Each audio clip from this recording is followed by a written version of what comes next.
దేవుని యొక్క వాక్యం మనం చదువుతున్నాము. యేసు ప్రభు వారు మరణము ముందు ఉన్నటువంటి విధానానికి, మరణము తర్వాత ఉన్న విధానానికి కొద్దిగా వ్యత్యాసం ఉండి ఉండవచ్చు. కారణం ఏదైనా కానీ యేసు ప్రభు వారిని చూసి వారు చాలా భయపడ్డారంట. ఎందుకంటే దినాలలో వస్త్రధారణ చాలా వరకు ఒకలాగే ఉండేదట అందరిది కూడా. ఎవరు మంచివారో ఎవరు చెడ్డవారో ఇలాంటి కాస్త సందిగ్ధమైనటువంటి పరిస్థితుల్లో ఉండినప్పుడు యేసుక్రీస్తు వారు వారి మధ్య నిలబడగా వారు భయపడినట్లు దేవుని యొక్క వాక్యం రాయబడింది. ప్రభు అయిన యేసుక్రీస్తు వారు వారి మధ్యను నిలిచి వారికి చెప్పినటువంటి చక్కటి పదం వారిని భయపడవద్దని ప్రభు వారు గుర్తు చేశారు. ప్రియులరా, ఇక్కడ మనకేమని జ్ఞాపకం చేయబడిందంటే ప్రభు అయిన యేసుక్రీస్తు వారు వారిని ధైర్యపరుస్తున్నట్లు చూపించబడింది. నిజమే, కంగారులో ఉన్నప్పుడు ధైర్యం పొందడం అనేది సాధ్యపడని విషయం. ఎందుకంటే యేసుక్రీస్తు వారిని భయంకరంగా చిత్రహింసలో చేశారు.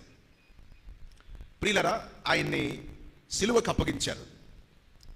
మరణ వేదను పొందినట్లుగా ప్రభు వారిని గురి చేశారు. చిత్రహింసలు పాలు చేశారు, వేదన పరిచారు. ఆయన పైన అన్యాయపు ప్రియులరా తీర్పును తీర్చారు. చట్టసభలకు ప్రభు వారిని ఈడ్చుకెళ్లారు. సో యెరూషలేము అంతా కూడా ఈ సందర్భాన్ని చూసి భయపడినట్లు చరిత్రకారులు రాస్తారు. అంటే ఒక రకంగా ఎలాగైందంటే యేసుక్రీస్తు ప్రభు వారిని విశ్వసించడానికి అవకాశము లేనంతగా మారిపోయింది. ఇప్పుడు మనకి వార్తల్లో ఒక విషయం చక్కర్లు కొడతా ఉంది. ఈ పాకిస్తాను వారు చాలామంది ఇండియాలో ఉన్నటువంటి కొంతమంది టూరిస్టులను చంపేశారని దేశం మొత్తం ఉలిక్కిపడింది. ఎక్కడెక్కడ ఇలాంటి సందర్భాలు సంభవింపకూడనట్లుగా దేశమంతా ఒకసారి అలర్ట్ చేశారు. సెంట్రల్ నుంచి అందరూ కూడా ప్రతి రాష్ట్రంలో ఉన్నటువంటి విదేశీయులను వివరాలు ఇవ్వాలన్నటువంటి వార్తను నోటిఫికేషన్ చేశారు.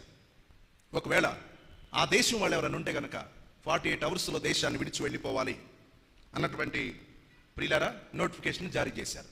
అలాగనే యేసుక్రీస్తు ప్రభువారు కూడా సిలువకు అప్పగించబడి చిత్రహింసలు చేయబడినటువంటి ఈ తరుణంలో యెరూషలేము అంతా కూడా భయంకరమైనటువంటి ఒక భయంకరమైన వాతావరణం నెలకొంది.